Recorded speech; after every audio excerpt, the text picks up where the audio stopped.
예, 안녕하십니까. 예, 요번 시간에는 우리 기초 거시 경제 6장의 케인즈 유효수 이론에 대해서 우리가 공부를 해보도록 하겠습니다.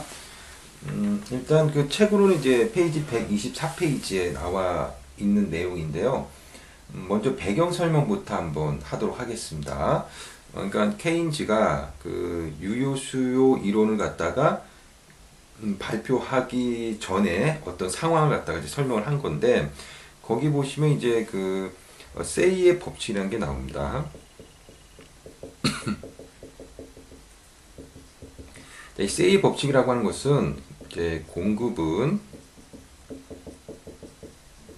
스스로의 수요를 창출한다, 이런 이야기가 있습니다. 자, 이게 이제 무슨 말이냐면요. 예를 들어서 100만큼을 공급을 합니다. 이제 공급을 한다는 이야기는 결국은 생산을 한다는 이야기겠죠. 제어나 서비스를. 자, 그러면 100만큼을 공급하게 되면 그 공급, 즉 생산에 참여한 어떤 사람들에게 어떤 이득을 나눠주게 되죠. 그래서 생산에 참여한 노동자들에게는 임금을 주고, 자본가들에겐 이자를 주고, 그 다음에 지대를 갖다가, 아니 지대가 아니라 그 토지를 갖다가 제공한, 즉 기계장치나 혹은 땅을 제공한 사람에게는 지대라는 것을 주게 됩니다. 그 다음에 이제 주주들에게는 이윤을 주게 되는 거죠. 자, 그러면 예를 들어서 임금이 30, 이자를 20, 그 다음에 지대를 30 주고 나머지는 이윤으로 주주들에게 분배했다고 칩시다. 자, 그러면 생산을 100 했으면 이렇게 사람들에게, 생산에 참여한 사람들에게 이게 나눠주게 되고, 그 중에서 예를 들어서 노동자가 임금을 30 받게 되면 30을 다 쓸 수도 있지만, 예를 들어 20을 쓰고 나머지 10은 저축했다고 한번 해보도록 하겠습니다. 그래서 자기가 벌어들인 것을 다 수요하지 않았으니 공급은 스스로 수요를 창출하지 않았다라고 할 수도 있겠지만, 국가 경제 전체적으로 보게 되면 이 저축한 부분은 결국은 다른 사람에게 대출되고, 그 다음에 그 대출받은 사람은 그것을 수요, 즉 지출할 거기 때문에 국가 경제 전체적으로 국가 경제 전체적으로 보게 되면 결국은 임금 30 받으면 30을 갖다가 수요하게 된다라는 겁니다.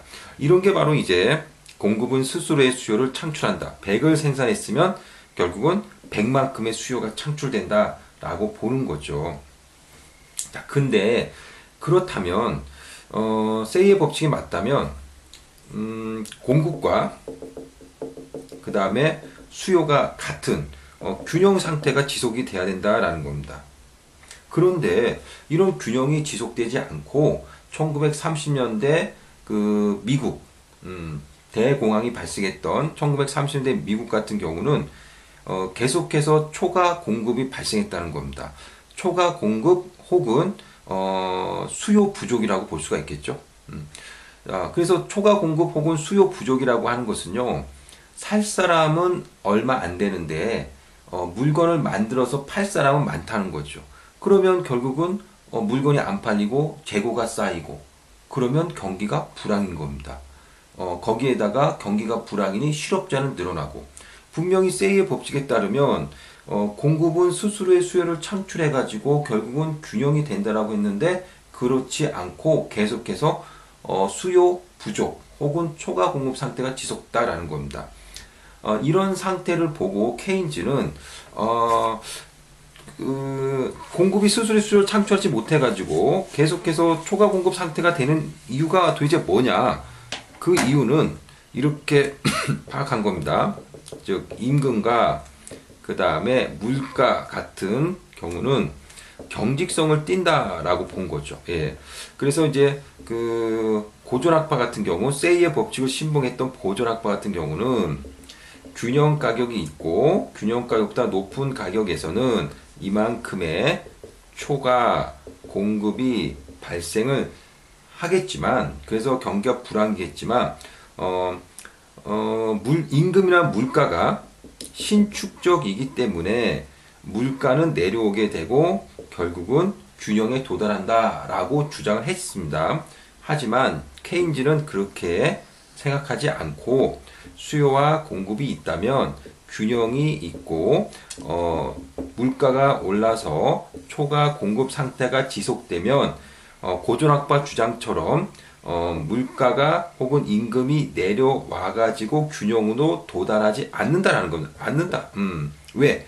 임금과 물가는 경직적이니까. 경직적이라고 주장한 겁니다. 자, 그러면 결국은 이런 임금과 물가가 경직적이기 때문에 초과 공급 상태가 지속돼도 균형으로 도달하지 않고 그래서 계속해서 경기가 안 좋은 상황이 지속된다는 거죠. 그러면 이런 경기 불황 상태를 갖다가 해소하려면 어떻게 하면 되느냐? 이런 초과 공급을 해소시켜 줄 수 있는 유효한 수요를 갖다가 창출해야 된다는 겁니다. 예. 근데 유효한 수요를 누가 창출하느냐? 기업이나 가게가 아닌 정부가. 기업이나 가게는 불황이니까 여력이 없죠. 그러니까 정부는 이제 강제적으로 세금을 걷어가지고 쓸 수 있는 권한이 있지 않습니까? 그래서 정부에 의해서, 그러니까 정부 지출에 의해서 초과 공급을 상쇄시킬 수 있을 만큼의 유효한 수요를 창출해야 된다라는 게 바로 유효 수요 이론입니다. 자, 그러면 정부 지출에 의해 가지고 유효한 수요가 창출됐다. 그러면 수요가 증가한 거니까 수요 곡선이 오른쪽으로 이동하겠죠. 그래서 이게 이제 수요 곡선이니까 수요 곡선이 오른쪽으로 이동하게 되면 이렇게 될 것이고, 여기 있던 균형은 이쪽으로 옮겨지게 되고, 따라서 여기 있던 초과 공급은 사라지게 된다라고 본 겁니다. 자, 이게 바로 이제 케인즈의 유효 수요 이론이라고 보시면 되겠습니다. 자, 그래서 유효 수요 이론 한마디로 정리하면 경기를 활성화시키기 위해서 정부 지출 등을 통해 정부 지출이나 조세 감면 등을 통해서 유효한 수요를 창출해야 된다라고 주장한 게 바로 케인즈의 유효 수요 이론이라고 보시면 되겠습니다. 그래서 우리 그 책에 보면 125페이지 두 번째 줄, 만성적 경기 침체의 문제를 해결하기 위해서는 정부 지출을 늘리거나 조세를 감면해 주는 등의 인위적인 수요 팽창 정책을 쓸 필요가 있다라는 것이 유효 수요 이론이다라는 말이 나오고 있습니다. 자, 그 다음에 이제 우리가 페이지 126페이지에 완전고용 국민소득이라고 하는 것을 보도록 하겠습니다. 일단 완전고용 국민소득이라고 하는 것은 도대체 뭐냐? 완전고용 국민소득. 완전고용 국민소득이라고 하는 것은요, 이런 말이 좀 중요합니다. 완전고용 국민소득이란, 한 국가 경제가 물건을 이제 생산합니다. 그럼 물건을 생산하려면 어떤 생산 요소들이 필요하죠. 생산 요소라고 하는 것은 노동, 토지, 자본입니다. 이게 바로 생산의 3요소죠. 인적 자원이 있어야죠. 노동. 그 다음에 돈 있어야죠. 자본. 그 다음에 어떤 기계 장치나 땅 같은 것이 있어야죠. 토지. 예. 그래서 이런 것들이 이제 생산 요소인데, 이런 어떤 생산 요소들이 정상적으로 활용되었을 때의 국민소득이라는 겁니다. 활용되었을 때의 국민소득은 우리는 완전고용 국민소득이라고 하는 거죠. 정상적이란 말은 뭐냐면요, 예를 들어서 노동자들 같은 경우는 하루 8시간 일하는 것이 정상적인 거죠. 근데 8시간을 일하지 않고 만약에 야근을 하고 그래서 12시간 일하거나 하게 된다면 이런 거는 비정상적인 겁니다. 그래서 이렇게 비정상적으로 하지 말고 정상적으로 우리가 그 생산 요소들을 갖다가 활용했을 때의 국민소득이라고 보시면 되겠습니다. 따라서 이 완전고용 국민소득은요, 일정 시점에서는 주어진 걸로 파악하는 겁니다. 주어진 것으로 파악합니다. 그러니까 예를 들어서 2000년 10월 8일 날 우리나라의 완전고용 분소득 얼마냐? 그러면 우리나라에 그 가지고 있는 생산 요소들이 있을 거 아닙니까? 노동자들도 있고요. 그 다음에 여러 가지 기계장치, 공장, 기술력 등등 돈도 있고요. 이런 것들을 정상적으로 활용해서 우리가 얻어낼 수 있는 국민소득. 이게 바로 완전고용 국민소득입니다. 자, 그래서 완전고용 국민소득을 우리는 뭐 YF라고 하도록 하겠습니다. 그리고 우리는 이제 이 시점에서 우리가 앞장에서 배웠던 그 총지출 곡선 한번 그려볼게요. 앞장에서 우리 배웠죠? 여기가 총지출이고요. 그 다음에 여기는 국민소득이라고 하도록 하겠습니다. 그러면 총지출 곡선은 어떻게 그려집니까? 이렇게 그려지죠. 그래서 국민소득이 증가할수록 총지출이 증가한다라고 그릴 수가 있다라는 겁니다. 그 다음에 우리는 45도선을 그렸죠. 45도선. 45도선을 이렇게 그려볼게요. 45도선은요, 국민소득과 총지출이 같아지는 점이고, 따라서 결국은 균형을 이루는 점들을 이어는 선입니다. 45도선 이외에 있으면 바로 국민경제가 균형이라는 뜻입니다. 자, 그렇다면 총지출 곡선들 중에서 균형은 어디입니까? 바로 여기네요. 45도선과 교차하는 지점.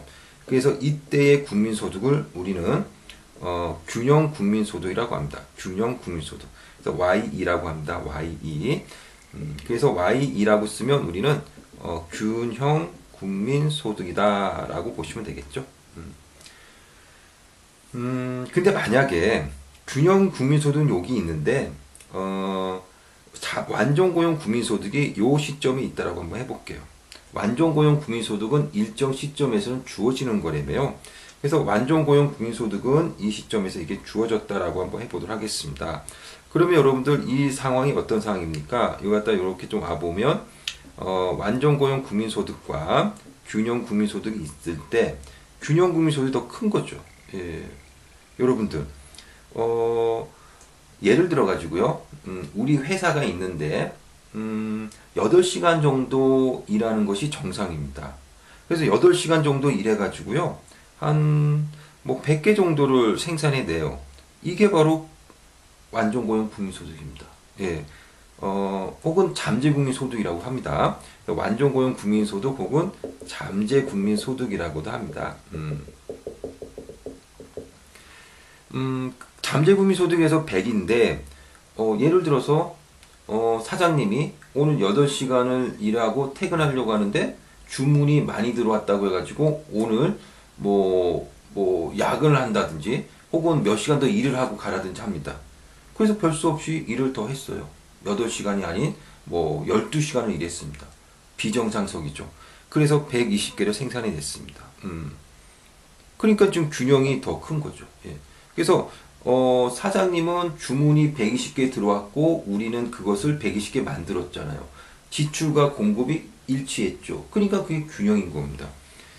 자, 그러면 지금 현재 균형 국민소득이 더 크죠. 여러분, 이거 무슨 상황입니까? 주문이 밀려가지고 야근을 했다? 물건이 잘 팔리는 거죠. 경기가 호황의 상태입니다. 그래서 이때 우리는 경기가 호황의 상태라고 이야기할 수가 있고요. 그래서 이 부분이 바로 이제 초과 수요가 되는 부분입니다. 초과 수요가 발생한다는 것은 경기가 좋다는 뜻이거든요. 자, 그 다음에 만약에 잠재국민소득, 즉 완전고용 국민소득이 이 시점에 주어졌다고, 여기에 주어졌다고 칩시다. 완전고용 국민소득은 일정 시점에서는 주어진 것으로 파악하는 거잖아요. 자, 그러면 요 부분 한번 볼게요. 이제 요 부분. 그럼 일로 와서 균형 국민소득과 잠재국민소득이 있는데 잠재국민소득이 더 큰 겁니다. 우리 회사는요 하루 8시간 일해가지고 100개를 만들어낼 수 있어요. 그래서 8시간 일하고 이제 100개를 만들어내려고 하는데 사장님이 점심 먹고 그냥 퇴근하래요. 왜냐고 물어봤더니 뭐 주문도 없는데 생산하면 뭐 하느냐 이렇게 얘기합니다. 그래서 그냥 점심 먹고 퇴근하는 바람에 뭐 예를 들어서 뭐 70개밖에 못 만들어냈어요. 자, 그러면 이거는 어떤 상황입니까? 물건이 안 팔리는 상황이잖아요. 경기가 불황인 상태입니다. 예, 불황. 그래서 균형보다 잠재 국민 소득이 더 크다면 이것은 불황인 상태라고 보시면 되겠습니다. 그래서 이 부분이 불황이니까 이 부분은 예, 초과 공급이 되는 거죠. 초과 공급은 불황이잖아요. 예. 자, 그래서 우리가 이제 이런 어떤 총지출 곡선을 갖다가 우리가 한번 그려볼 수가 있겠습니다. 자, 그러면 이런 총지출 곡선을 우리가 그려봤고 균형 국민소득과 그 다음에 완전 고용 국민소득의 어떤 그 관계에 따라 가지고 호황인지 불황인지를 갖다가 우리가 이제 살펴봤는데 다시 한번 그림 한번 그려볼게요. 여기가 이제 A 곡선이고요. 그 다음에 이것이 45도 선이고요. 여기는 균형이라고 했고요. 예. 근데 만약에 잠재 국민소득이 이 시점이라고 합시다. 그러면 이 시점은 뭡니까? 바로 불황인 상태죠. 자, 그러면 고전학파 경제학자들은요, 만약에 그 불황이다. 불황이면은 물건이 안 파니까 아닙니까? 물건이 안 팔립니다. 안 팔려요. 물건이 안 팔리면 결국은 가격은 하락할 수밖에 없지 않습니까? 물건이 안 팔리니까. 근데 가격이 하락했어요? 근데 그동안은 물건 값이 좀 비싸서 사람들이 사지 않았어요.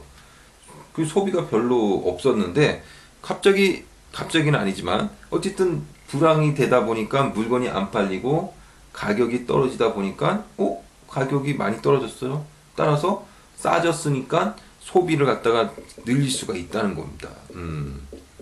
그 소비가 증가하게 되고 소비가 증가하니까 결국은 총 지출이 증가하는 거죠. 총 지출이 증가하는 겁니다.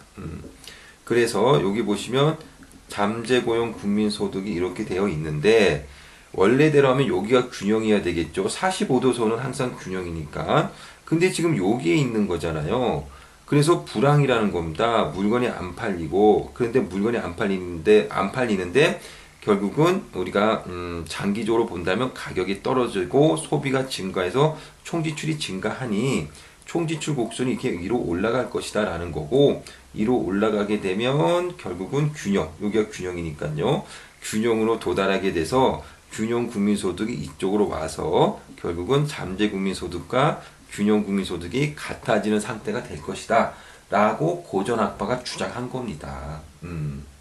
그래서 고전학파 경제학자들은요, 경기가 안 좋으면 시장에 의해 가지고 스스로 경기 침체를 해결할 수 있다. 어떻게요? 경기가 침체되면 물건이 스스로 하락해서 결국은 소비가 증가하고 균형으로 도달한다. 라고 이렇게 주장을 한 겁니다. 예.